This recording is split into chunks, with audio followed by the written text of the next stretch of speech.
It's away. Joe is gone. Eddie George.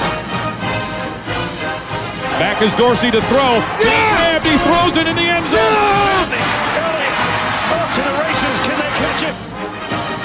Cuts it back. Ohio State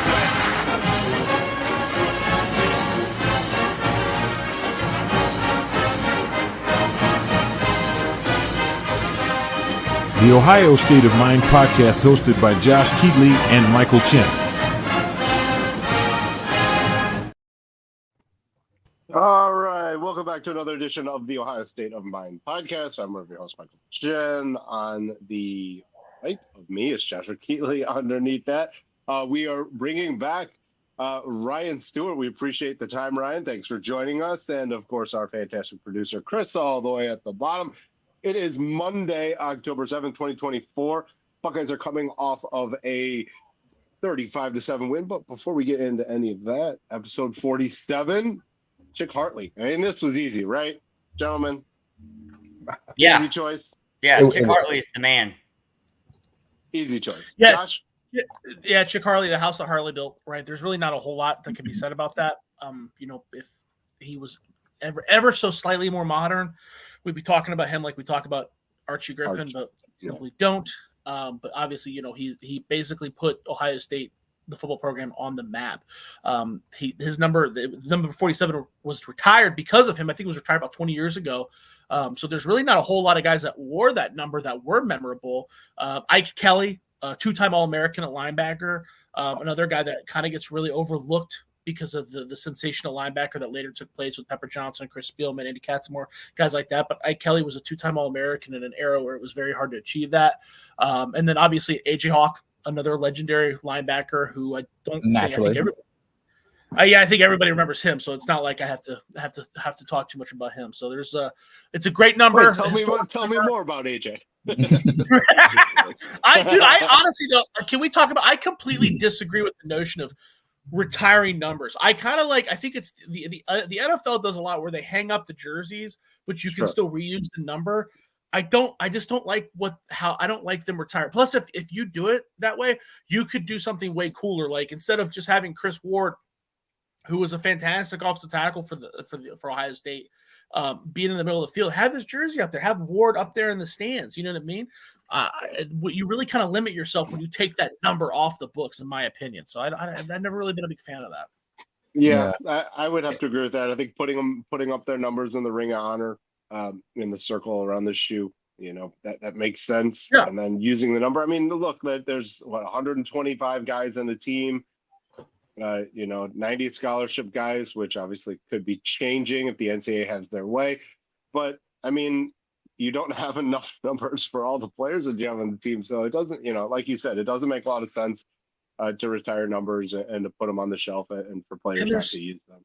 There's so many other guys that deserve to have more recognition than they do, right? We talked about Chris Ward, obviously got recognized. John Hicks, passed away, was second in the Heisman voting. He was an offensive tackle. Yeah. He was second in the Heisman voting. I mean, Orlando Pace, he deserves to have more recognition, and they just kind of locked themselves in. But maybe that's really topic. Hey, nobody in the NBA should ever be able to wear number 23 because that's how much better Michael Jordan is than everybody that's ever played in the NBA. Ryan, I think we just became best friends.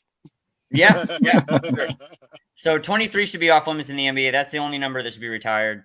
He's the best athlete probably ever. So, well, you're absolutely right when we talk about retiring numbers and never getting to use them again. I mean, it's just another reason I hate the New York Yankees. I mean, you can't wear a number 1 through 10.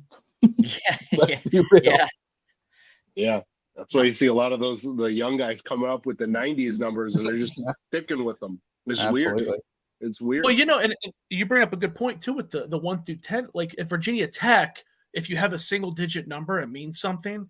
Like at Ohio State, you could do something cool like that. Like, oh, hey, only the baddest ass running back gets 45. Kind of like what they do at the Block O. You could do other things to honor that number. Agree. So, actually 47 would be perfect to honor the linebackers because everybody we named was a fantastic linebacker. Obviously, Chick Hartley was running back. But isn't Penn State like number 11 is their best linebacker? I believe so. Yeah. Yes. Yeah. Because is it number 11? Arrington. Yes. I'm pretty positive it's 11. Arrington wore that. Parsons wore it. Yeah. It's a lineage number. That's what it is. It's a lineage. Yeah. You got to earn it, right? Mhm. I think that, Coach Ryan is spot on with that. Josh, if we could implement that into like the system, I think that would be perfect. Yeah. But, Yeah, I mean, cool. unfortunately, here we are with a couple retired numbers, and we won't see those running around. All right, let's get into the game, boys. Yesterday, 2 days ago, the Buckeyes stayed the course. 35-7 victory over Iowa. They covered, which I didn't think they would, so that's a bad mark on my end.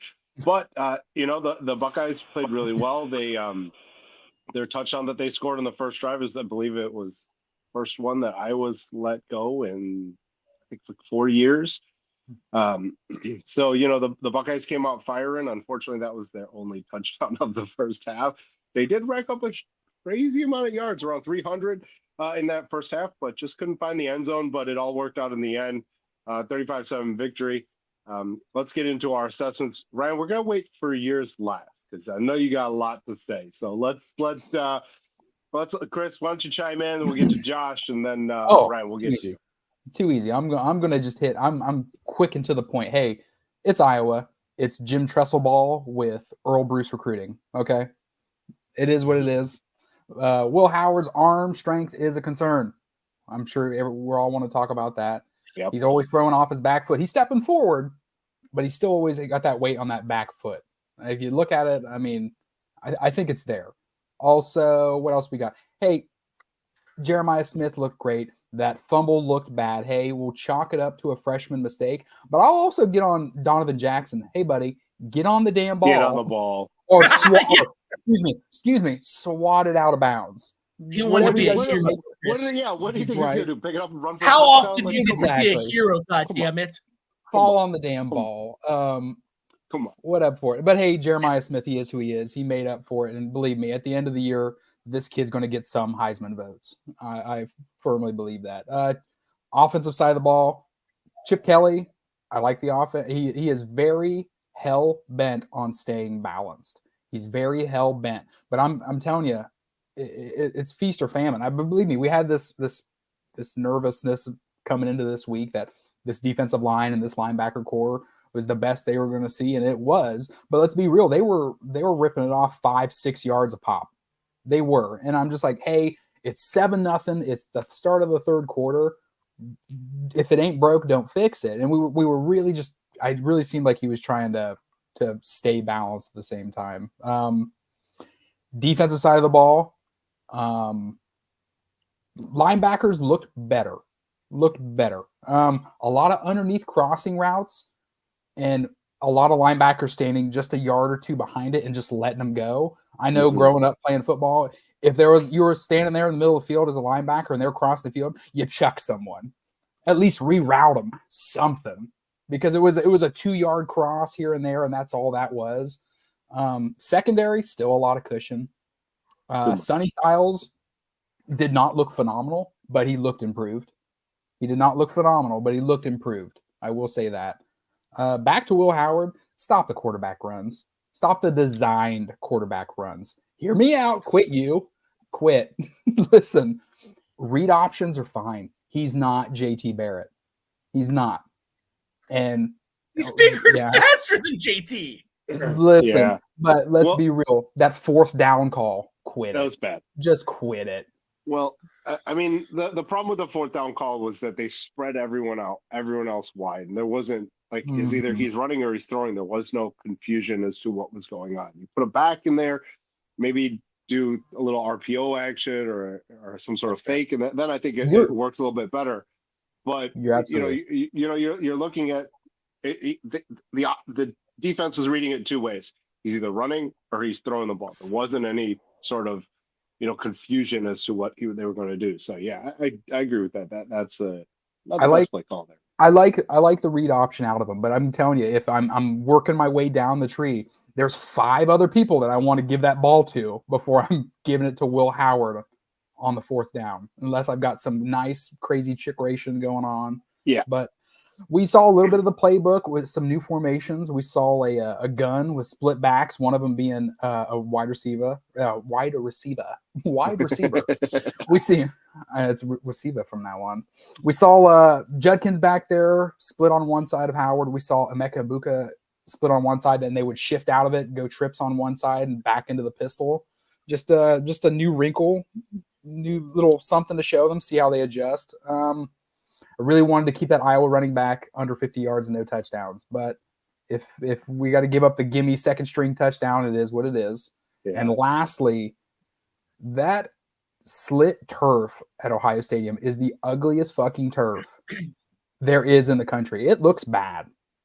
It looks bad from the broadcast. Josh, I don't know if you're seeing the same thing I'm seeing up in the booth, but it's ugly. It's ugly. We're slipping. We're falling. We're taking out sections so we can put safe light repair, safe light replace. Yeah. It's trash. I watched a lot of football this weekend. It was the ugliest turf I saw this weekend. But that's all I've got. Josh, take it away.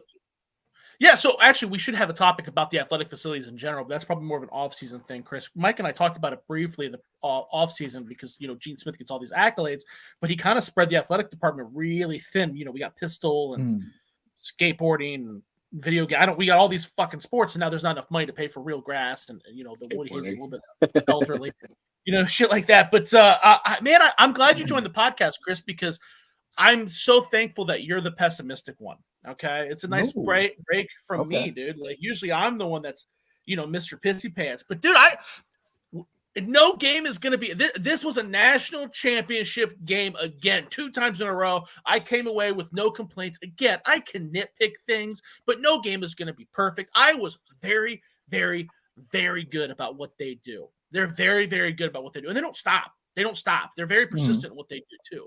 So that's a team that's going to win 9 games. So I'm cool with it, man. Will Howard, he played a perfect game in my eyes. Yeah, I don't think it's not. He doesn't have elite arm strength. I'm not going to sit here and act like he's, Jaden Daniels. But I'm also not going to act like that's a detriment, right? We're so used to seeing guys like Kyle McCord and C.J. Stroud who can throw 100 yards. But Kyle McCord, no one fucking wanted him, right? I would rather have – Will Howard's playing great. Yeah, he can't throw it 70 yards. He can make the throws that need to be made to win a national championship. I like him running. He's a big, thick boy. He'll be all right. I dig it. I thought he played. I don't want to again. You can nitpick, but if he plays like that every game, I don't see how they lose. The running backs again played great. They got their rhythm now. The thunder and lightning going on. The receivers, Emeka Ibuka really shined as slot receivers always do against Iowa. Jeremiah Smith had that fumble again. We can nitpick that. This was the first game guys fucking came after. That Jay Higgins who stripped him. That's an NFL linebacker. That's a guy that's gonna be very much in a lot of the award talks at the end of the year. So lesson learned: hold the ball tighter, get ready, boy, because it's coming. But again, shit happens. He's a freshman. We've had like one moment every game from Jeremiah, and I'll take that. Right out of the 40 plays he's playing and the two jaw-dropping plays he makes every time. The offensive line, you can nitpick that. They didn't handle stunts really well. They tend to get lost when the defensive line does stunts and delays and blitzes. But again, they push guys. Josh Simmons had multiple dudes that he put on their back, which we talk about them not being mean all the time, and he looked mean, he looked aggressive, looked great. Yeah, we can bitch about Donovan Jackson trying to pick up the fumble, but I think I would have done that too. Like I don't know, let the hate flow through you. The defensive line played great. Jack Sawyer is possibly the best player on the team. I've made peace with the fact that he's not going to be Lawrence Taylor and get 30 sacks, but he's in the quarterback's face every goddamn play. He walked that tackle back, and that was a really, really talented Iowa offensive line. People tell you it's not. It is. That was a very, very large team. I was shell shocked when I saw them. And the defensive line played great. Tyleik Williams is an animal. Ty Hamilton's an animal. JTT, it's the classic JTT. He doesn't play bad, but he's not playing like an All-American level. But again, I'm not going to bitch about it. The linebackers, I'm not going to bitch about it. We bitched about Sonny Styles was a liability 2 weeks in a row, and he wasn't anymore, right? Yeah, he's not an All-American, but I don't need him to be an All-American. I just need him to not suck, and he didn't suck. My concern there is that somewhat easier to play the Iowa offense than any other offense they're going to see because they do the same 3 goddamn plays. So that's a concern, but I can't help who they play. They can't either. They handled the situation that was in front of them extremely well. The defensive backs, Davidson and Bonosin, really, really struggled against Marshall at Michigan State. I was slightly concerned with how Iowa was going to go. Didn't matter, dude. He shut his dude down. He's physical. I know it's Iowa, but those guys were big and strong and fast. They don't have a quarterback, but those wide receivers can move a little bit. That's not, Caleb Brown doesn't sniff the field for him, and that guy was a 4-star recruit. So, it's not. They shut him down. So I came away very happy. And then Oregon looked like shit again. I got all the confidence in the world, man. I thought Ohio State looked great. ESPN didn't. No, I don't know if you guys saw I that. saw that. They said What? that this win, they should take this win as a loss. Like it should be viewed as a loss. I didn't have time to put it. 35 to 7, gave up the 7 points when the second team was in. Like what else could they have done? It's not like Iowa's a bad team. I was gonna make a solid bowl. Dude, that's Big Ten bias, dude. That goes. I talked to someone earlier today, Donovan. I know you're listening. And, they were talking about, well, Iowa's like, Kentucky. Kentucky won 7 games. No way. And they're lucky, bro. Iowa's a good team. No way. They're a good team. No they're going to way. win 9 games. They're going to be in the playoff conversation, and people are going to be like, fuck. That's why Iowa is the reason why the Big Ten got rid of divisions, because they were always in the championship, and everybody's going, fuck, Iowa again? They're very boring, bland football. But, my God, they do what they do.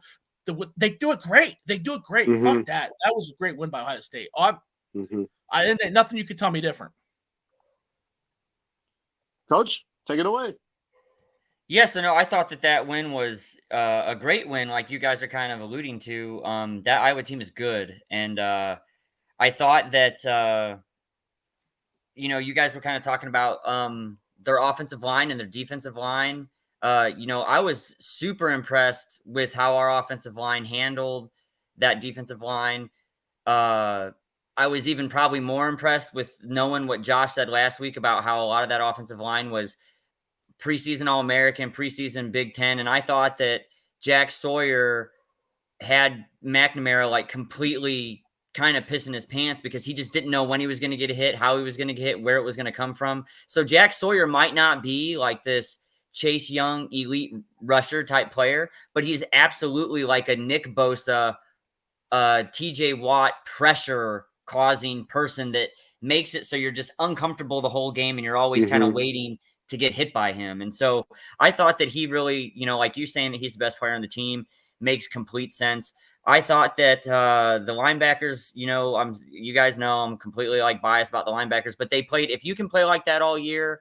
And something that Jim Knowles did that was pretty smart is like, I think last week when we talked about the linebacker play, we hit it on the head. And they were not taking penetration steps, and they weren't coming downhill. So what Jim Knowles did is he eliminated all of that, and he just put them in the gap. So, like, if you look at Sonny Styles in that game, he was typically in a gap 2 yards off the ball. So he didn't have to make a decision to come downhill. He was already downhill, and then he could play everything back, and he could use his athleticism. And I thought that he did such a good job of kind of being the alley player. And what I mean by that is, like, when you have a run and it's getting broken to the outside, a lot of times you'll have somebody that like sets that edge, and then somebody has become that alley player that is always in the cutback lane and makes that running back keep running to the sideline or cut it up. And Sonny Styles really showed how athletic he is because he was just a constant alley player. He was constantly, I thought that was his best game of the year. And then the one thing that I got to talk about, because I'm just such a defensive back nerd, is that the corners, it was one of the best performances from 2 corners that I've really ever seen. And what they did is they were kind of like in a press 1 for a lot of this game. And so a lot of people, if you've ever played defensive back, when you're playing press man on somebody, that means that you just have one-on-one. You don't have any help.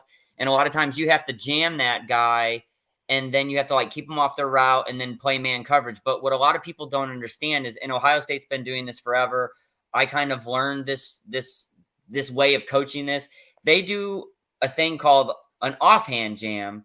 So they're jamming, they're putting themselves in a position, if they're going to play man, a lot of times they're inside leverage. So they're to the inside of the receiver because they don't want that guy to beat them inside. They want the throw to be harder. They want to make them go vertical. And so what Ohio State teaches is they teach, if you're man coverage, then your outside arm is going to be your offhand jam. You jam with one hand and then you catch their hip and you start playing man coverage right away with your other hand. And it was one of the best displays ever. Like basically what they were doing is they were offhand jamming and they were washing those Iowa receivers completely out of play. Like there was a lot of times where the Ohio State corners were running the Iowa guys out of bounds. Like on the pick that Iwanosa had.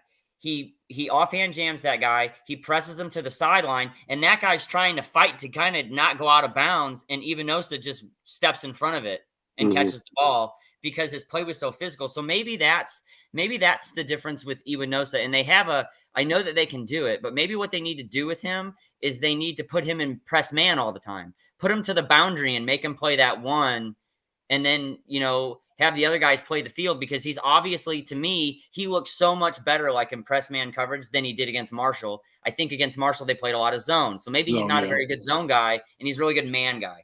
But yeah, so I was impressed with the defense. I was happy with the linebackers. The defensive line definitely ruined this game. Jack Sawyer, in my opinion, is coming into his own. You're going to see him just get better and better and wreck more games. The corners were absolutely outstanding. It was like one of the coolest displays of man press that I've ever seen. And then I think that we're starting to see with Iowa, like Iowa's a good example of how it is really hard to play 60 minutes against the two backs that we have. Higgins was missing tackles by the end of the game because you can only go so long when you're trying to tackle those two backs coming at you 100 miles an hour. I mean, that wasn't necessarily, if Iowa had the attrition, it might have been a closer game, but that was a war of attrition, and Iowa doesn't have the depth. Nobody probably has the depth to adjust to those two backs. So, and then I think that my last thought about that is I think that Will Howard has a stronger arm than you guys give him credit for. I think that he's still new to this. I think that he gets happy-footed sometimes. I think that instead of, he's on his back foot when he throws, but I'm not sure that we've really seen him get to that back foot and then really drive off of it and get his hips into a throw, because I have seen him throw hash to sideline throws like on ropes. So I think that his arms, I don't know why he underthrows passes sometimes. I don't know why he makes these bad decisions, but I think that he's capable of, I think his arm's better than you think. Well, and can I also add too, like the bad decisions, like, okay, he threw that pick, but the pick was, we saw it last year. That was a statistic that everybody pointed out when they didn't want Will Howard in the offseason. So he threw a lot of interceptions. He did the same thing. What happens is he throws these interceptions in situations that I don't want to say allow for it, but they're more like forgiving. Like he threw that interception. It was during a 2-minute drive right before the half. He was trying to make something happen. It didn't work. Right. And I'm not, and he's also trying to touch pass. He's throwing touch on that pass. He's more of like I think he's better when he has to throw it harder, but that was like he's trying to give somebody a chance to make a play and he just throws it into double coverage, right? Making something happen. Yeah, and I'm not justifying it. I just say if that happens, that's not an indicator of a bad quarterback, in my opinion. That's an indicator if he's trying to make something happen, he's aware of the clock, he's aware of the situation. He knows if he throws an interception here, nothing's going to happen. You know what I mean? Like the half is almost over and you're playing a team that does nothing but run the ball. I think he's a very aware individual. I don't, like I said, I don't really hold that interception against him much. And I kind of agree with you on the deep passes too. It's not that he can't. I think that there's something going on. His feet aren't ready. He gets excited. I don't know what the deal is. Maybe, I don't know. I don't think that's not going to be the reason why they lose. I really feel confident. Let me ask you this. In the Big Ten, who has a stronger arm? Maybe Drew Aller. Maybe Drew Aller. Probably. I'd say Drew Aller. Yeah. For sure, Drew Aller. I'd say that. So he has the second best arm in the Big Ten. But he's also got maybe the strongest arm in the country too, right? Drew Aller. Yeah, Drew Aller's pretty good, but he was a 5-star guy for a reason. You know what I mean? Like he throws that bitch, right? So I mean that's not an insult. Miller Moss probably has a stronger arm, but we're it's like when Jaden Daniels. It's like the draft class conversation. Jaden Daniels had the strongest arm. Had way stronger arm than Caleb Williams, but Caleb Williams was the number one pick. You know what I mean? Like you can't. It doesn't just because you could throw it 7 million yards doesn't mean you're the best quarterback, right? Sure. And I would. Kyle McCord had a way stronger arm than Will Howard, but he made way more dumb decisions. Yeah. Right? I'd rather have Will Howard. No, I think you've hit it on the head with the decision making there, Josh. His risks are calculated, is what it seems like. He's like, I'm gonna take a gamble here in the right situation, and that's why we're seeing a couple picks here and there. And he did that at Kansas State as well. A lot of his interceptions were towards the end of halves, where he's trying to make something happen, or towards the end of games where, it just like it wouldn't affect the outcome. And what we're seeing here is a guy that I think is still getting comfortable with this Ohio State offense, specifically the speed of the wide receivers. I don't think he ever saw anything close to what he has right now than he did at Kansas State. And I think that's part of the reason why he's underthrowing a lot of these balls, because he's a little bit surprised, especially at game speed, because, they practice hard, but like 95% maybe, you still want to hold back a little bit from the games. And I think that when you look at some of his misses, it's because these receivers are just so much better than what he's had previously. Yeah. And he's still trying to get there. He's still trying to work through that, which I'm okay with. I think that you're right about that, man. And I think that it would be hard if you were in that position to not just give these guys every opportunity you had, even if it's a stupid throw. You're kind of like, F it, like Jeremiah Smith's going to catch that. I don't care who's covering him, Yeah. So. Yeah, I mean, there's one deep ball that I liked that he overthrew. I think it was Smith, that he overthrew him by a couple of yards, right? And then, I think 2 throws later, it was the pick where he underthrew it. And it's like you get a little bit of both worlds with Howard there on his misses and what we're being critical about. But at the end of the day, look at that stat line. He had 4 incompletions on the day. 4 touchdowns. I mean, when you match your incompletions with the amount of touchdowns that you've thrown, you've had a damn good day. So, and then another thing real fast that Josh had said about Jeremiah Smith, that's always really funny is I typically wait, like Jeremiah Smith has that little mistake or whatever, and then he typically doesn't do anything bad again and just starts killing people. So I'm always hoping that he'll have a bad mistake on the first play, and then next thing you know, he's killing everybody, because that's kind of how he works. I mean, that's okay. As long as it's not detrimental mistakes, though, right? Yeah. The fumble is bad, but he made up for it, like you guys said. Yeah. So, and that linebackers. Listen, we're not talking about a fumble. I feel like I'm justifying his actions, and a fumble's bad, and it was definitely his fault. He did not hold the ball tight enough. But that linebacker's great. That linebacker aimed for it too. It was like. No, he punched it out, and Jeremiah Smith might not have ever been hit that hard in his life. Because that's an NFL linebacker. Yeah. So it's kind of I'm not justifying 17. It. I'm just 17. Saying 17. Yeah. Is he 17? Yeah, he doesn't turn 18 until later on the season, hopefully. Oh, really? Oh, I didn't know that. I thought that kid from Alabama was younger. He'll turn 18 2 days before Michigan. Yeah, there we go. Hey, I mean, just look at it like this. I saw Josh get hit by way worse linebackers and fumble. So. That's true. Hey, I never fumbled. No, you didn't fumble. That was a joke. I do remember. Do you remember when Adam Roon just destroyed me and he was really bad? My nose started bleeding and shit. Yeah, I've seen you destroyed before. That's for sure. Yeah. All right, real quick before we move on, I just want to go and let's kind of paint a picture of what's going on right now in college football. Multiple teams took losses this weekend, and we're talking top teams. Vanderbilt beat Alabama. Tennessee went down as well.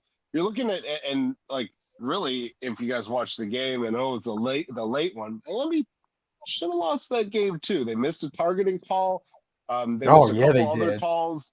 I don't think Miami earned that win. I don't think Miami's as good as their record indicates. Well, the Virginia Tech call was more egregious, by the way, in my opinion. Well, I mean, regardless, you're talking about 2 calls at the end of a game that give them wins. And I think, a lot of people, kind of are dismissing Miami. I think they're a good team, but I don't think they're as good as their record indicates. And then you're talking about Alabama has a loss already. Georgia has a loss already.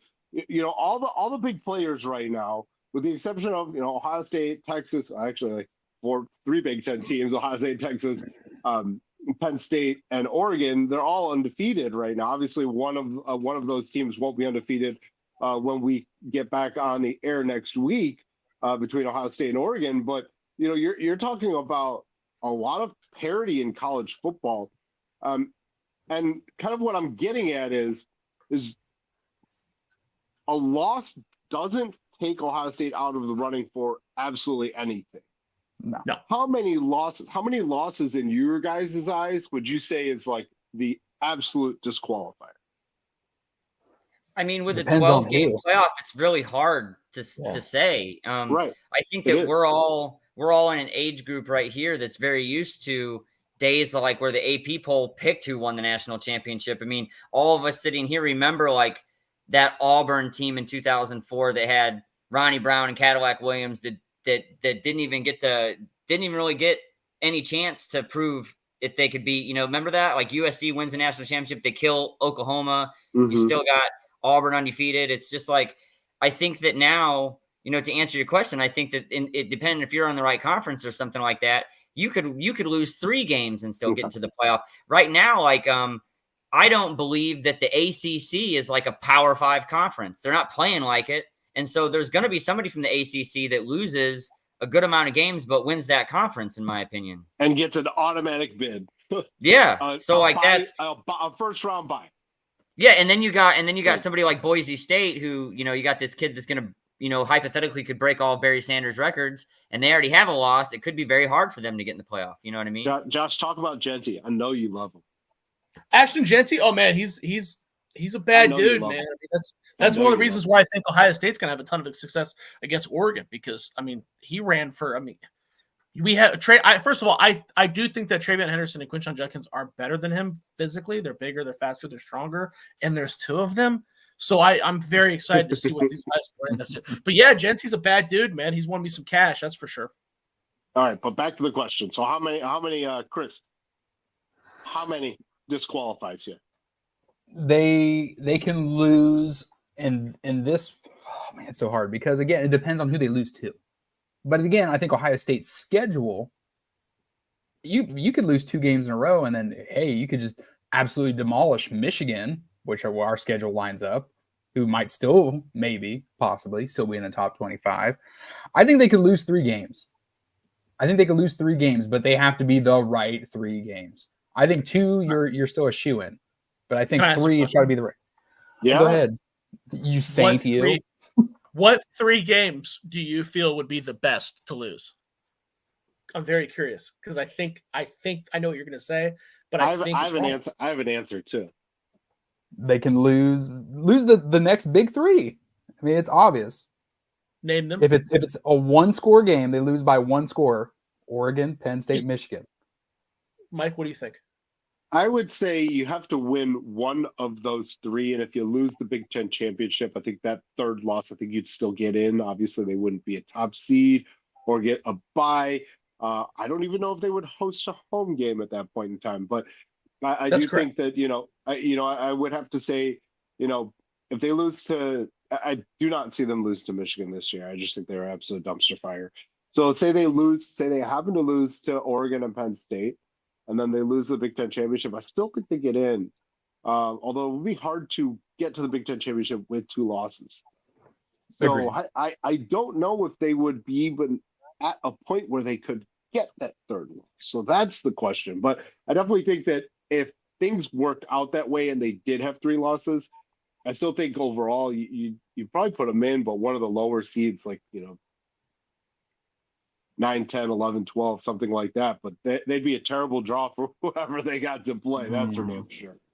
So Ohio State gets in even if they lose 3 games because they're Ohio State. Ohio State, losing 3 games at Ohio State gets you in over a team like North Carolina State who loses 1 game. Like that's just how this. We already saw it last year. Like when they went and lost. Yeah, we already saw it. Right. Ohio State didn't even make it to the Big Ten championship, and they were like, okay. We're still going to put them in. You get the Buckeye bump. You get the Buckeye bump, and I disagree with that entirely as an objective. Alabama is going to get that. Alabama might lose 2 more games, and they're still going to be in the playoff. I get 100%. Georgia I too. can see that. Georgia too. I Georgia. think Texas I don't probably would too. But The do you SEC think and the Big Georgia? Ten. Yeah, I don't know if Georgia could lose 3 more games or 2 more games. I'm just saying. But just I do think it's hypothetically- interesting.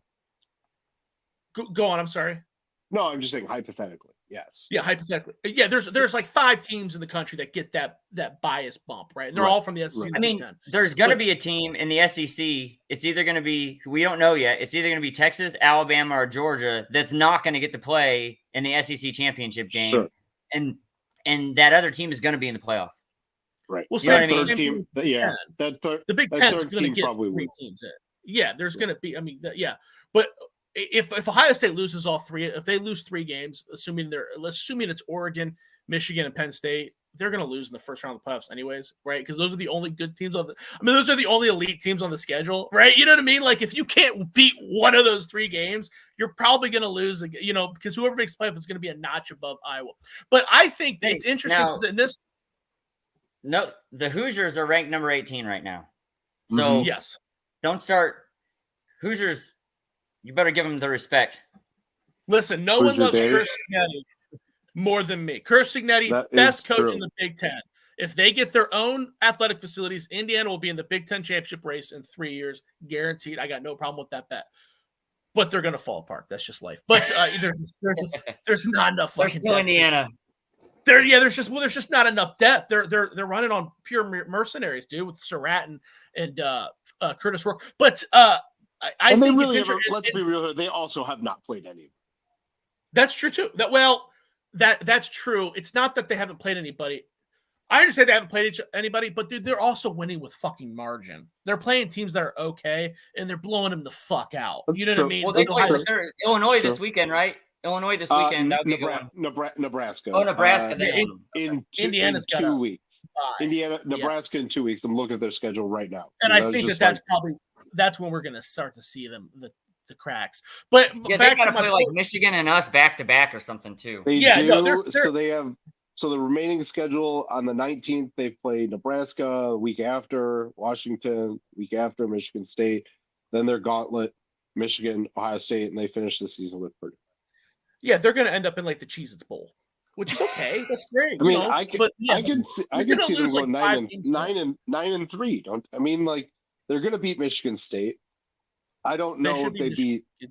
well, I don't know if they beat Nebraska. Washington is improving, and I might have to take back my mea culpa from last week saying that might have Washington to, sucked. So I might have to because as the season has kind of progressed, you can see they're improving. I'm not going to argue against that. Obviously, they're going to beat Michigan State and Purdue. I mean, those are 2 of Michigan the worst State teams is in the also- Big Ten. See, I don't know because you're talking about we're getting off topic, but Indiana's a very flashy, fast team. Michigan State, they do have aspects that will hit you in the fucking mouth, right? They got 2 running backs that weigh over Yeah. 240. They can that if you're an exhausted Indiana team that's looking for a break, you got to go up against that. I'm not saying they're going to lose, but that's the kind of they're going to just start. Eventually, they're just going to start to get beat down because these teams have better depth and they're just bigger. Indiana's dude, their best players all come from the Sun Belt and the MAC conference.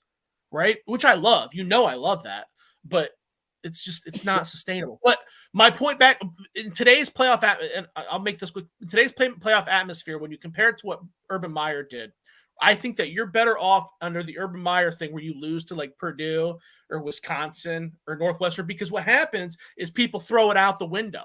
People are already being like, Georgia was coming off or Alabama was coming off a big game. Who can blame them to the Vanderbilt thing?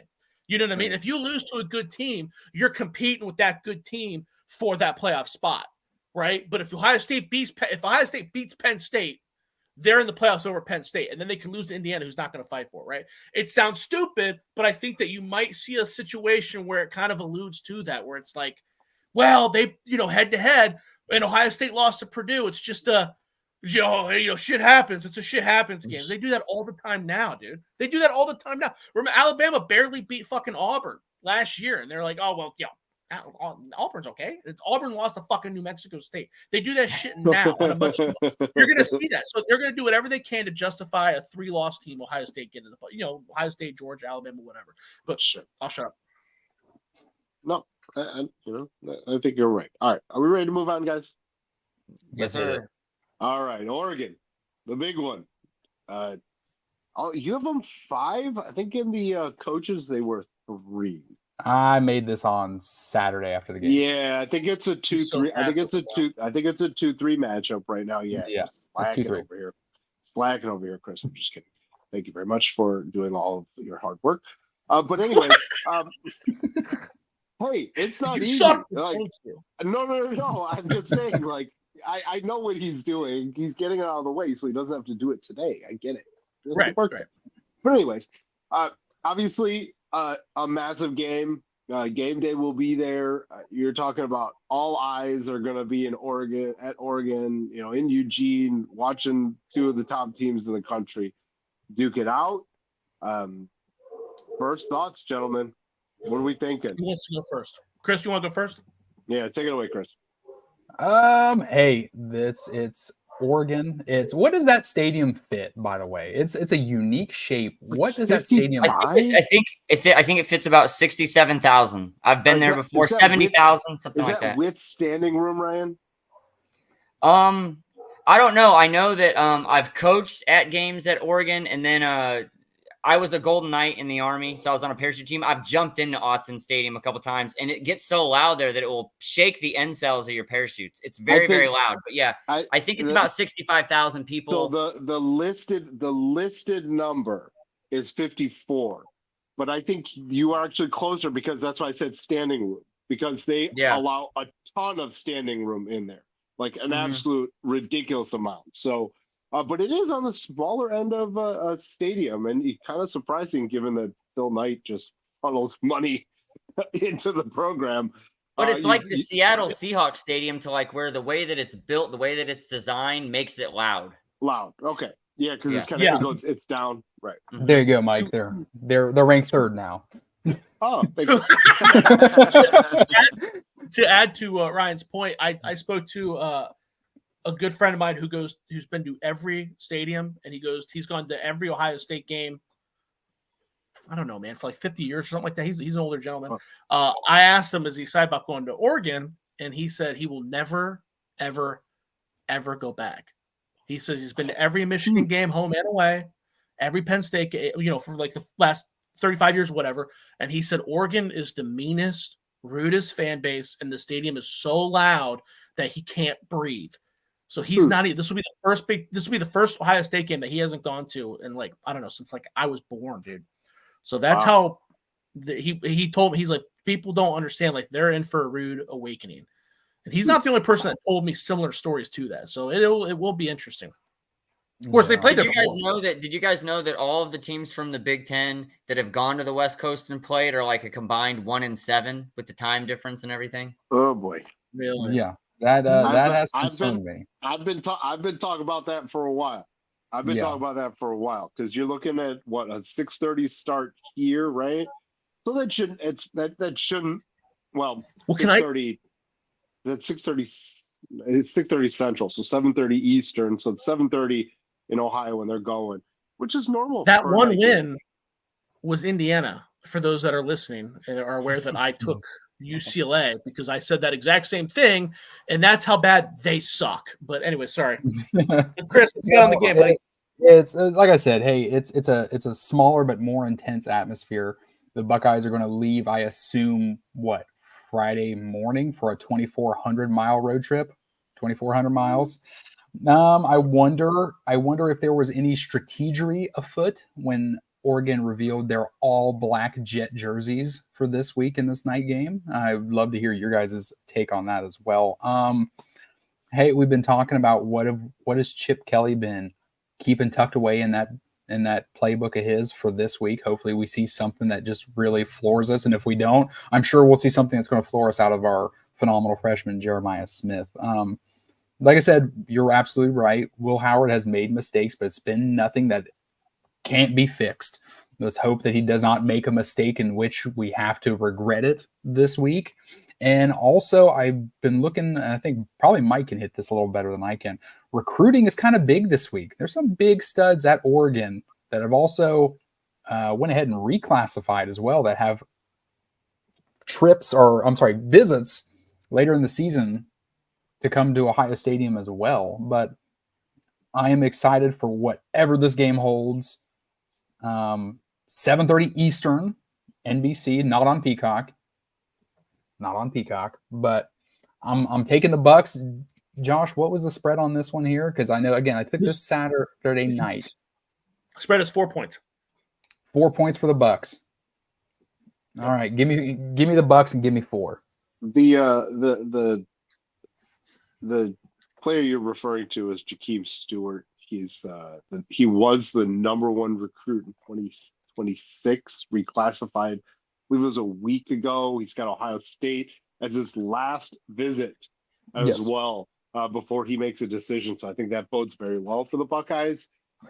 He was highly, he was very highly considering them prior to reclassifying. His high school story is a little weird as well. He's transferred to a few high schools. He transferred to a new high school this past year. I believe he played one game and then decided to sit out and transfer to another school where he wouldn't be eligible, and then decided that he didn't want to do that and reclassified. So it's a little weird story, but he is an elite talent that will be on the sidelines and taking a look, I'm sure, at what both teams are going to be doing. But back to the game. Ryan, what are your first impressions of this bad boy? I think that this little chart that you guys made to like where it kind of does it by the numbers, like the points per game, the points allowed, the total yards, the passing yards. I think that this game is going to be Ohio State able to run the ball against Oregon and Oregon not being able to keep up. So I know that you guys said it's +4, right? I think that this game is going to be a definitive one for Ohio State, and I'm going to take the Buckeyes +14.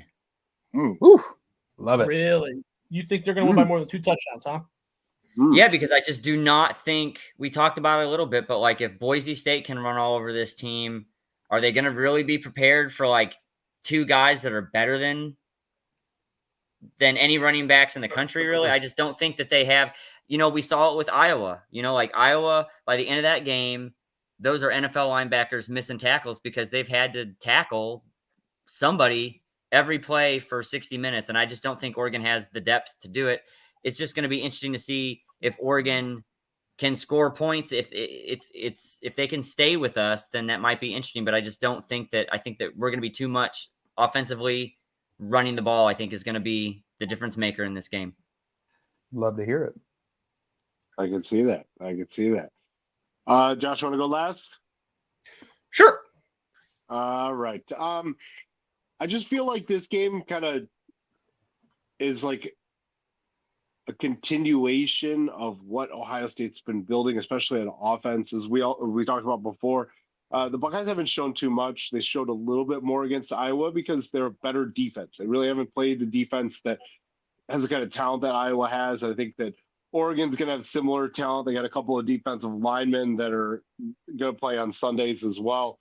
But I think what we've seen with Dylan Gabriel is he's going to throw for a ton of yards. They've struggled a lot getting the ball into the end zone. And that worries me because they can move the ball. And especially if Ohio State's corners are going to continue to play 5 to 10 yards off the ball and give these wide receivers cushions like that, Dylan Gabriel is not a guy. Dylan Gabriel is going to carve you up. He is not Cade McNamara. Cade McNamara blows. All right, let's be real here. Cade McNamara sucks. He's no Steel Earl. No. Stone Earl. Stone Earl. Yeah, that's the quarterback from Vandy. But we're talking about, top 3 quarterback in the conference who can move the ball. He's good with his legs as well. I think he's underrated as a runner. He'll move the chains. He's not going to break off 50, 60-yard run, but he'll get you 10, 12 to move the chains.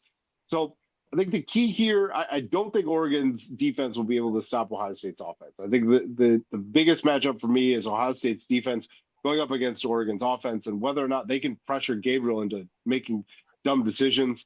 And a guy that's second all-time in the NCAA in passing yards, he's been in college for 8 years. So I mean, and I'm not saying I get it.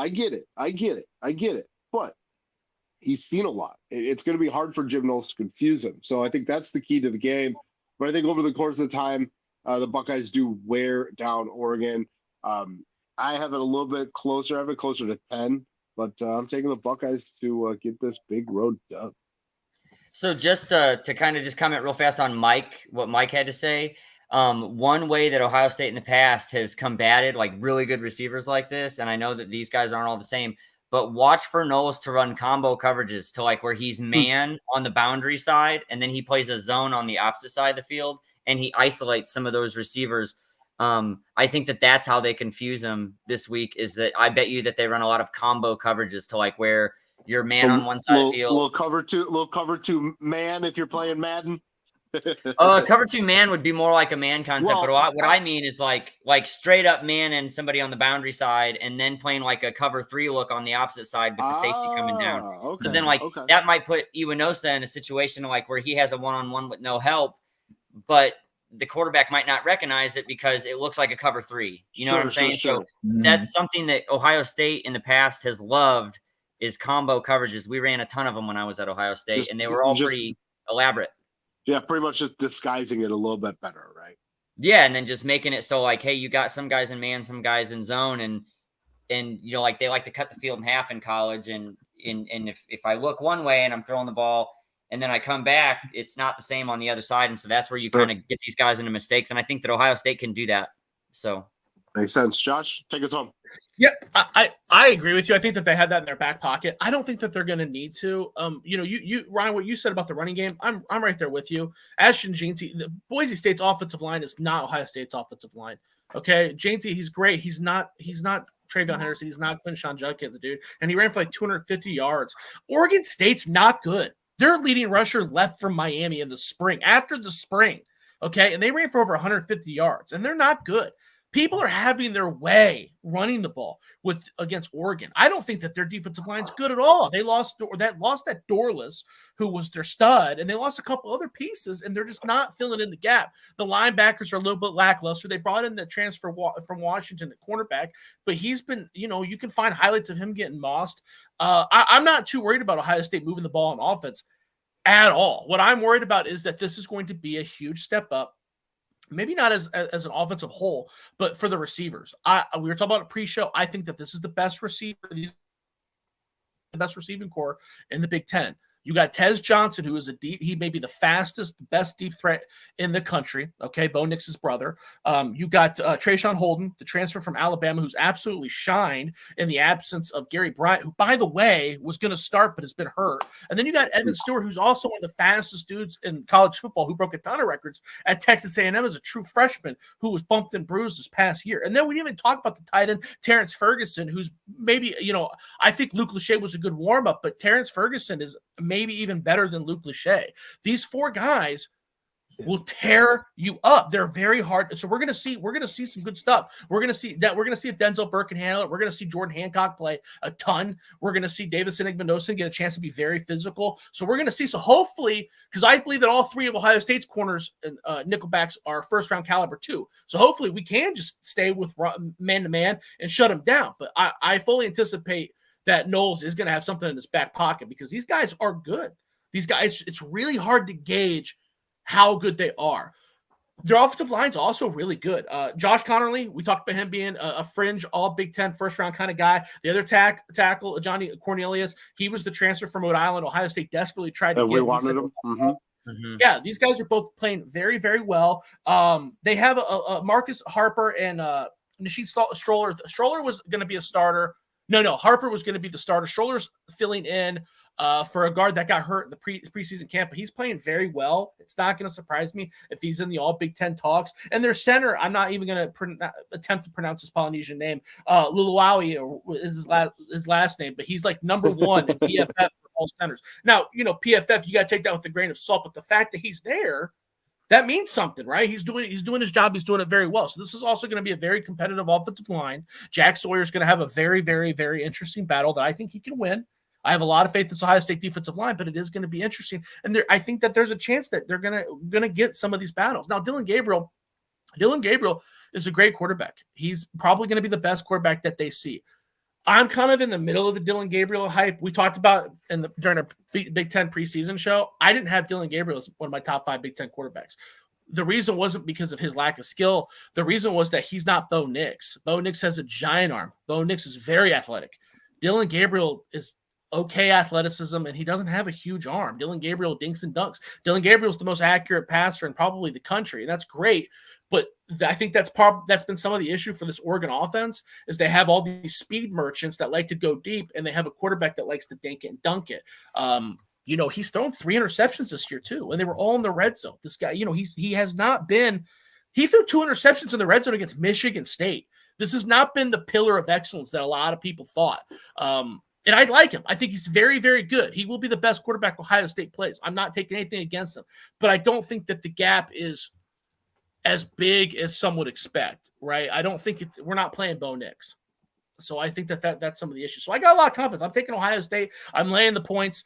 I don't think I'm saying anything that's inaccurate. And their schedule also blows. Ohio State gets in trouble for having a shitty schedule. Oregon's played one good team, and it was Boise State, who's in the Mountain West, which is fine. That's fine. But to act like, are we going to pretend that Iowa's at worst slightly worse than them, right? Like a field goal worse than them. Josh, let me ask you this. Do you think that Oregon's offensive line is better than Iowa's? No, I don't think that they have.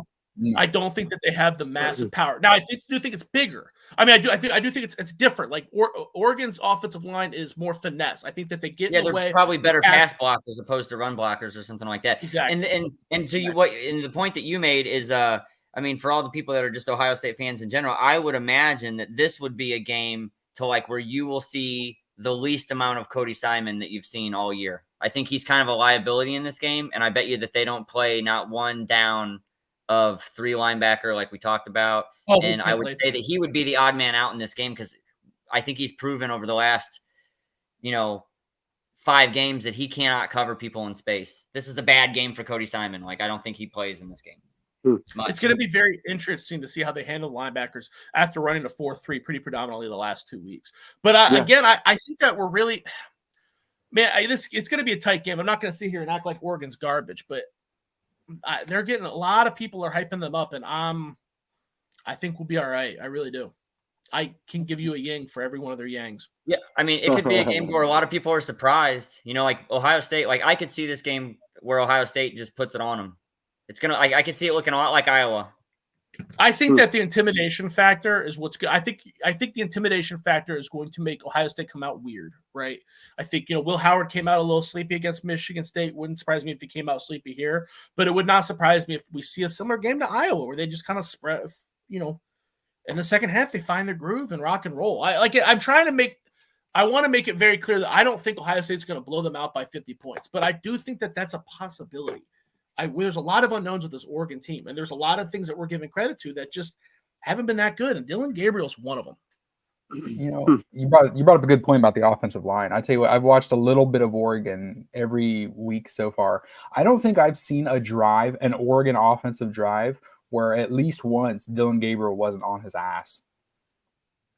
Yeah, and if Jack Sawyer is going to definitely be a problem. You know what I mean? He was a problem for Iowa. He was taking All-American tackles and shoving them into McNamara. So another thing that will be like just absolutely super interesting is I wonder if Chip Kelly scripts like a ton of their first drives because you're just not going to be able to hear anything in this stadium. So like the whole microphone thing, it's just not going to work in this stadium. So I wonder if like they have a preset script. Like we might start slow because of that even. I could see that. I could see that being an issue, but I also think that's where Will Howard's intelligence really comes through. Right. So we'll see. But it'll be interesting. I think you might see a little bit more hand signaling this game. Although teams are trying to stay away from that, obviously, with everything that Michigan was doing. But I definitely think I think you're right, Ryan. I definitely think that could play a factor early on. Especially if Oregon keeps it close, the crowd's going to be really into it. Ohio State gets up 14-0, 17-0, 21-0 The crowd's going to die out, right? Let's be real here. I know we've kind of beat it with a dead horse, but out of all of the places that I've ever been, it's like this stadium and the Seahawks stadium, which are not the biggest stadiums ever. These are definitely the 2 loudest. These are like disorientating loud. It's very weird how both of those stadiums are, but they're the loudest stadiums I've ever been in. Those two stadiums.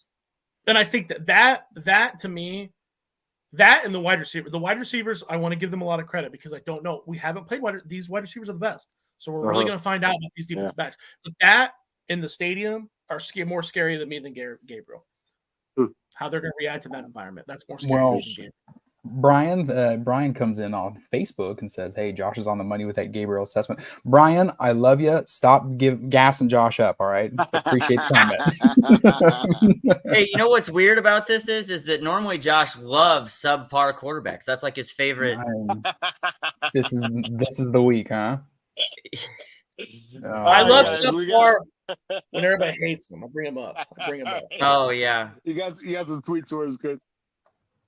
Absolutely, we do. Let's get to them. We've got the Buckeye tweets of the week. I've just got a few of my favorites, mostly pertaining to Ohio State. Some pertaining to some other teams. Hey, there's Jeremiah Smith and Emeka Egbuka. Won't argue. Who's check? Yeah. Jeremiah Smith and Ryan Williams fighting to be the best receiver in the country every Saturday. Hey, one of them didn't lose to Vanderbilt though. That is true. And of course, we're all aware that every week Jeremiah Smith is getting closer to Chris Carter's freshman receiving record. He's on 6 of the year. He's got 5, adding in that rushing touchdown, but we're talking receiving.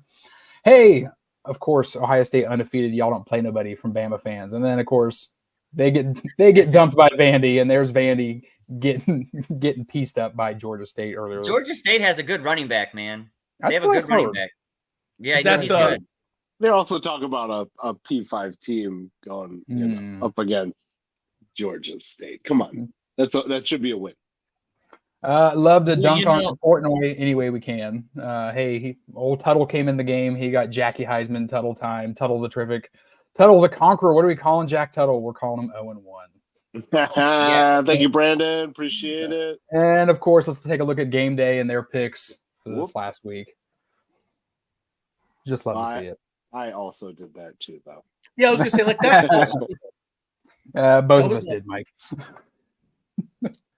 But we got a chance to start new. We got a chance. We do. New. Josh, update us on our standings from last week. Yes, Chris had the best week last week at 3-4-1. Well, actually, Ryan also tied with that. Chris is 37, 35, and 2 on the season, which now ties me, who had an off week at 2-5-1. Who's also 37, 35, and 2. And Mike, you're right on our tails. You tied me last week. You're 2-5-1, 36, 36, and 2 on the year. Chris, we zag. He took Indiana. I took Northwestern. He took Ohio State. You took Iowa. So that's kind of how Chris ended up on the right side of history there. All right. So we're diving into this next week, right, guys? Yep. Let's do it. All right, first game on the slate Friday. The Northwestern Wildcats head to Maryland to take on the Terrapins. The Terrapins are a 10-point favorite. Michael, do us the honor of going first. I've continued to say that Northwestern is one of the worst teams in the Big Ten, and I continue to believe that is the case. I'm taking the Terrapins. Chris. The Northwestern hate train has pulled into Chris Station. Give me the Terps. Give me Terps by 10. Welcome. I got a first class ticket. I got to correct Mike. Not one of the worst. Northwestern is the worst team in the Big Ten. Terps by 10. What was that? Have you guys seen Purdue? Yeah, they're pretty bad. I hope that they play each other so I can pick Purdue. Purdue would beat Northwestern. God damn, Purdue's bad. All right, I'm going to go the opposite way again. I'm going to take Northwestern. Dude, I watched that game last week. Northwestern, they just fell apart, man. But they were in it. They were in it for a good portion of the game. There's something there. They're not good. I'm not sitting here saying they're good. They're going to really struggle for bowl eligibility. But Maryland's also not good. They're coming off of bye week, so that's the scary part. They're a home team, and they're on the bye. But 10 points is a lot of points. Maryland, who they played? They played 2 weeks ago. God, and they also fell apart. It was Indiana. Indiana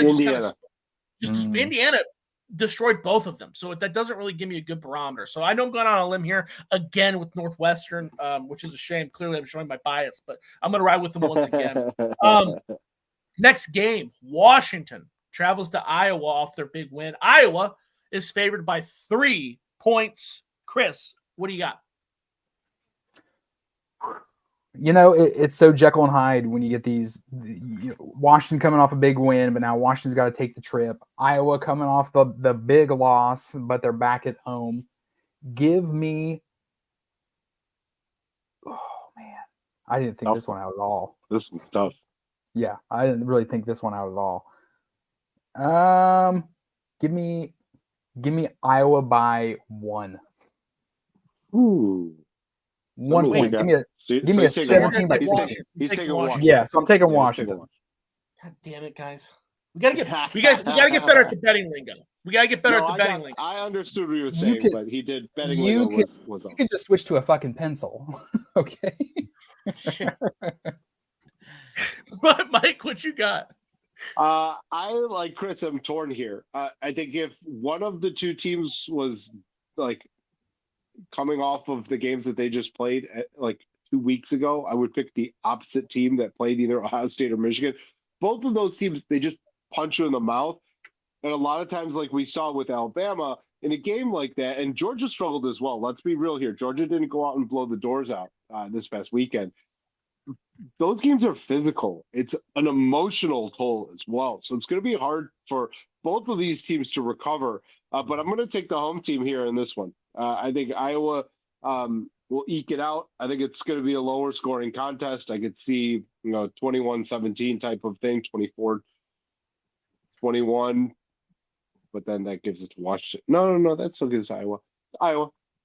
Ryan, what you got? I feel like it's. Go ahead. It's 3. I'm still taking Iowa.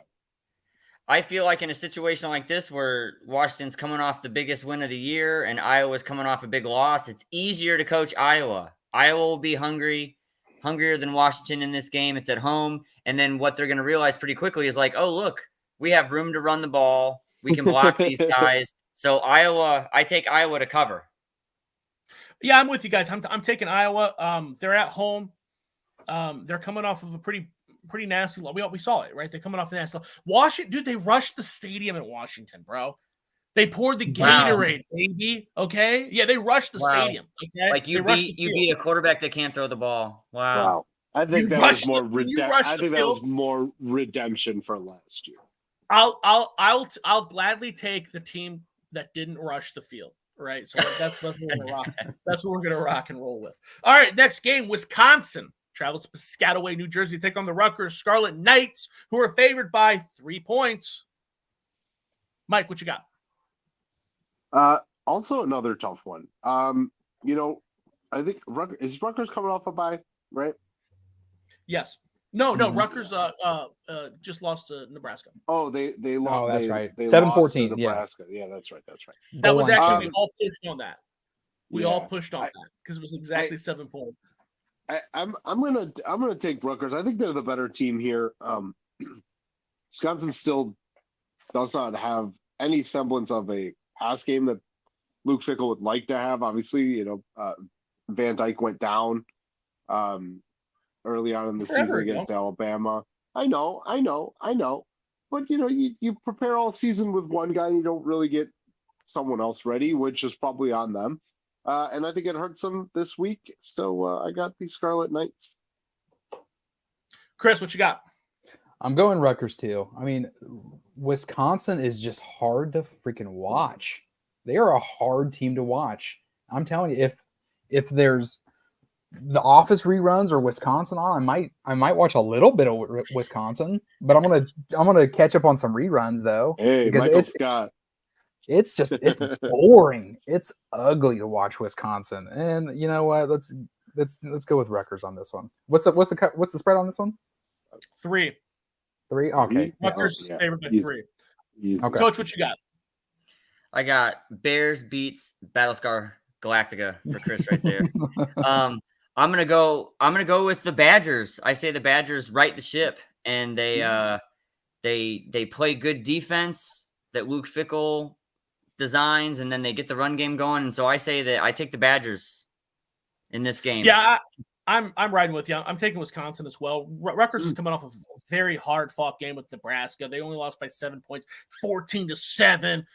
Wisconsin basically got a bye. They poured it on Purdue, 52-6. The backup quarterback threw for over 350 fucking yards. So maybe they're finding them. Purdue's awful. Purdue's really bad, but maybe they're finding themselves a little bit. And you're giving me 3 points. We know that Wisconsin has enough talent to beat them. The question is, are they coached well enough to beat them? And I think that you give me 3 points and Rutgers coming off a tough victory, I'll ride with them. Next game, Penn State travels out to LA to take on the USC Trojans. Penn State is favored by 5.5 points. Chris, you start. If you were to give me USC, I mean, every time we see James Franklin in a game like this, James Franklin finds a way to screw it up. He finds a way to just call something crazy, boneheaded. I don't know. But at the same time, USC is really freaking unraveled. They have unraveled in the last couple of weeks. So, and I don't know if I like Penn State going all the way to the Coliseum too. But give me Penn State by 5. They right the ship this time. A whirlwind of emotions there, dude. You just unpacked so much, man. You handicap both sides. Yeah, Mike, what you got? USC is a Jekyll and Hyde team. Either they look fantastic or they look horrendous.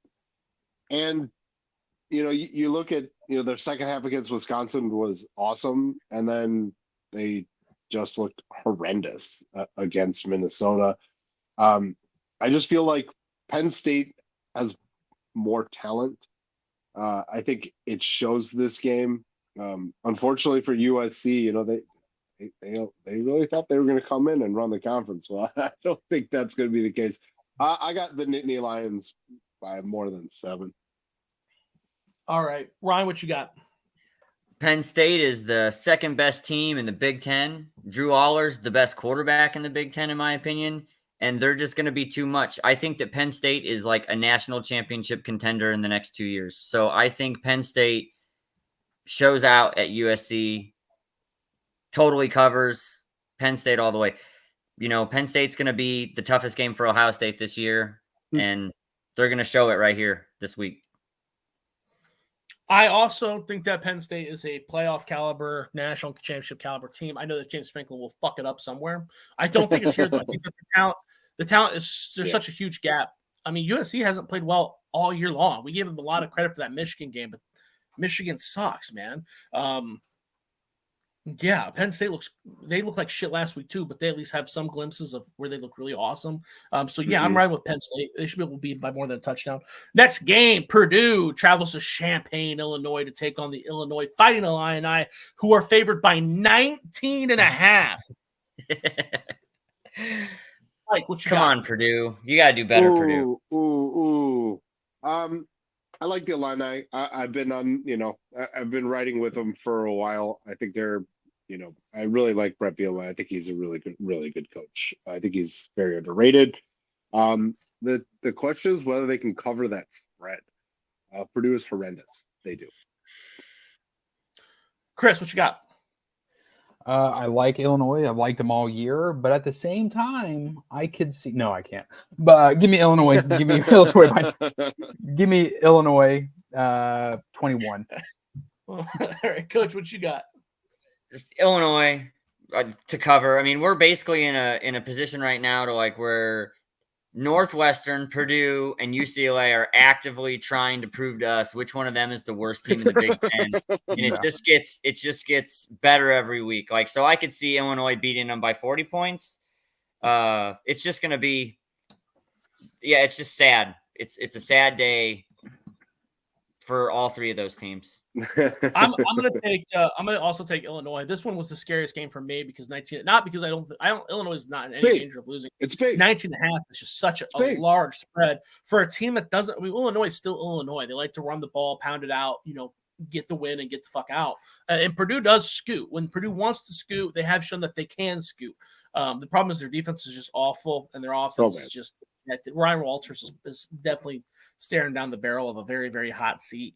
But I'll go with Illinois, despite that number being so goddamn large. I think what really did it for me is Illinois coming off the bye. It's somewhat of a rivalry game too, so maybe that will make them focus. It's hard to overlook Purdue because they're so bad. All right, last game. Minnesota travels out to LA to face off on UCLA. Chris, you got the soundbite? Sure, you guys don't know too much about UCLA, but our football program, but we're in LA. Oh, no one's better. Minnesota is favored by 5.5. Mike, I'll let you start this one off. Yeah, we were just talking about how terrible UCLA is. It's only 5.5. I understand that we talked about the time difference and all that, but unfortunately for the Bruins, I don't think this one matters. Minnesota's coming off for their program a big win against UCLA. I like the Gophers in this one. Chris, what you got? Gophers +5, make it +10. Or -5, make it -10. Ryan, what you got? Gophers all the way.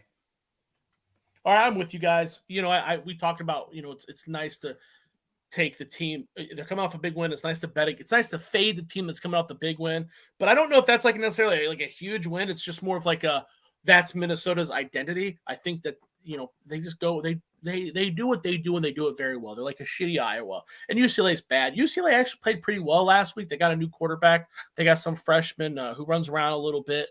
So they're trying something new. I don't think it's enough. I don't think Ethan Garbers was the problem. They just suck. So I'll ride with Minnesota as well. So, hey, let me ask you guys something. Do you think that if we took all of the players if we combined UCLA, Purdue, and Northwestern into one team, could they beat another Big Ten opponent? Yes. Yes. Okay. UCLA's got a wide receiver that's going to be an early round draft pick. You know what I mean? Who's the other team? Purdue, Hudson Card.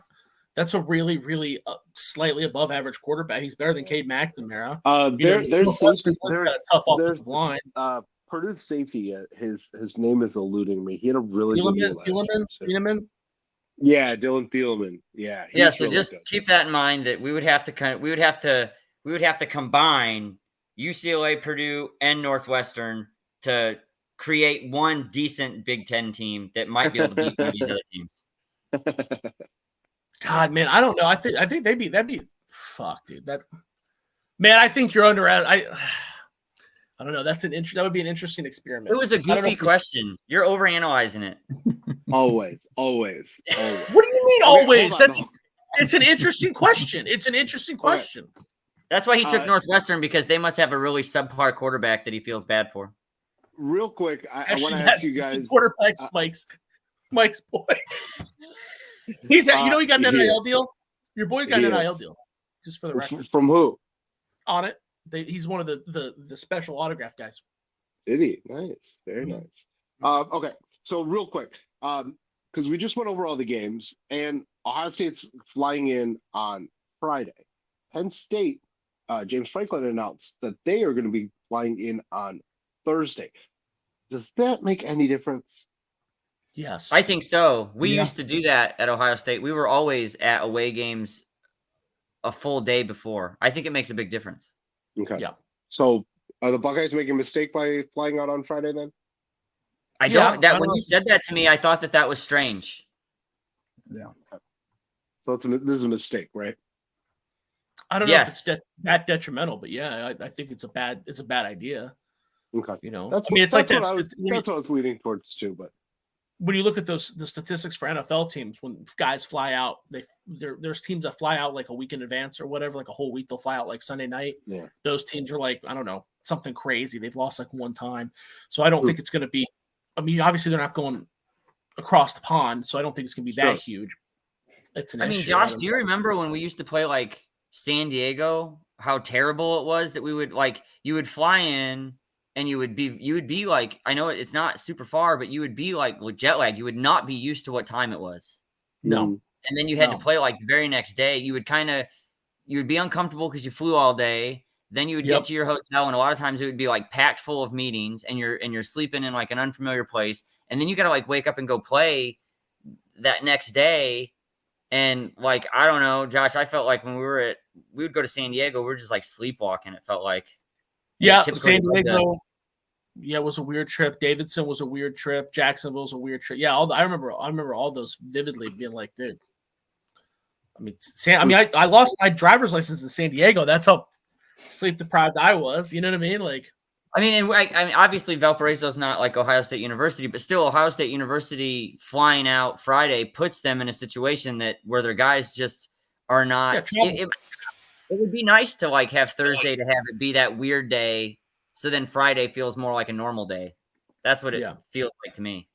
Yeah, travel's travel. I mean, you know what I mean? They're going to be getting if anything, it's going to be more uncomfortable for them because they're larger. So they got to find it. It's not like they're getting some kind of specially made plane. They're just, you know what I mean? It's still going to suck. You know what I mean? It's not like we stayed in the ghetto. Our hotels were okay. You know, I don't think it's unfamiliar, like you said. So I definitely think it matters. All right. That's all I wanted. Take it away, Chris.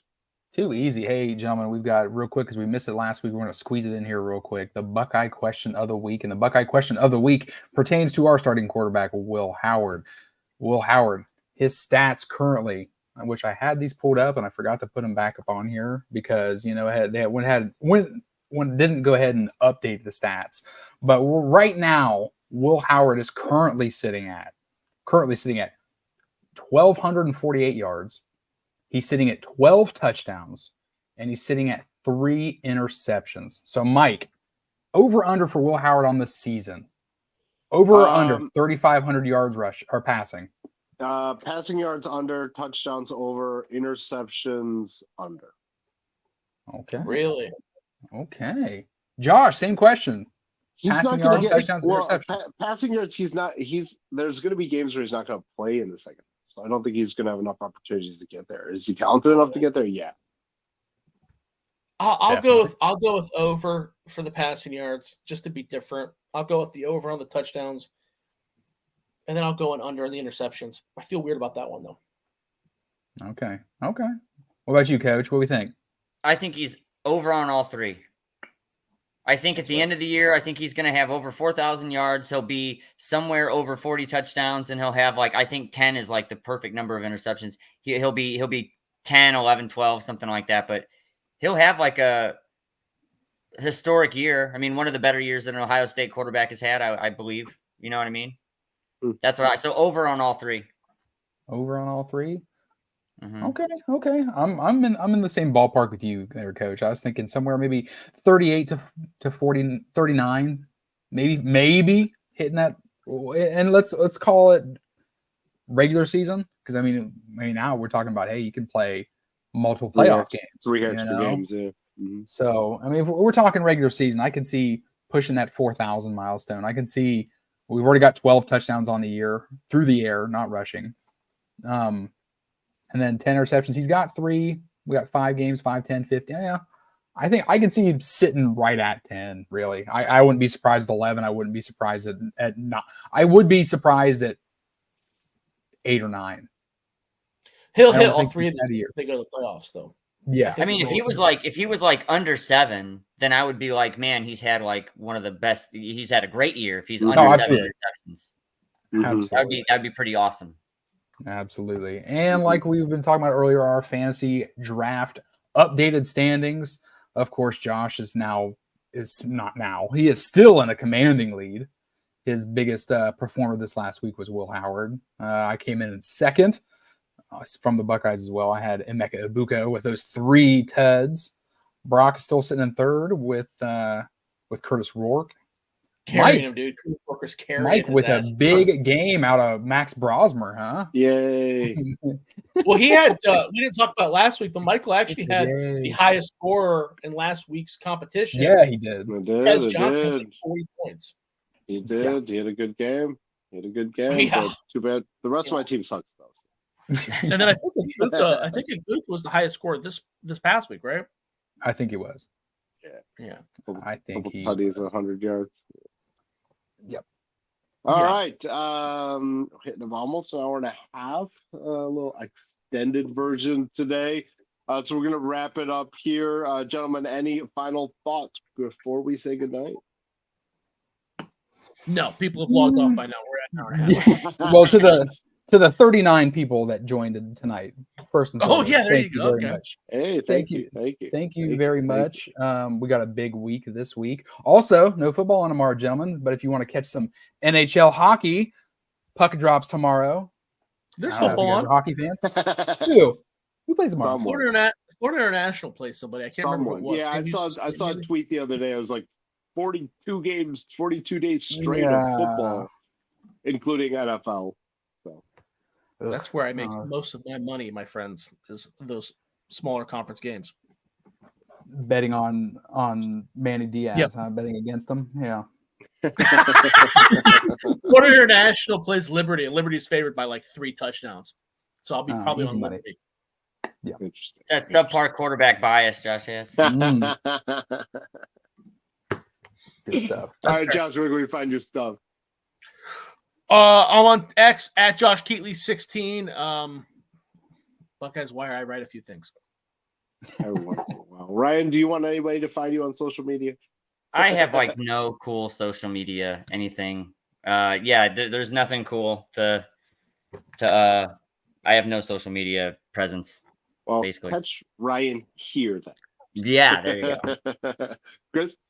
All right, well, go ahead and check out the newly created Ohio State of Mind podcast Facebook page. We're having averaging anywhere from 3 to 6 posts a day. Keep updated on our thoughts and all of the Buckeye news breaking at the moment. Very nice. Thank you for doing that, Chris. You can find me on X at Mike F. Chen. If you really want to read my stuff, it's not Buckeye stuff, it's Notre Dame stuff. You can read that, but clearly my allegiances are on the other side. As an alum, you know who to root for. So that'll do it for us this week. Once again, we appreciate the listen. Like Chris said, go ahead and like our Facebook page. Also, YouTube as well. Get on there, like, subscribe, share all that stuff for us. We would appreciate that. Have a good rest of the evening and go Bucks. Beat those Ducks. Go Bucks. Go Bucks. Go Bucks.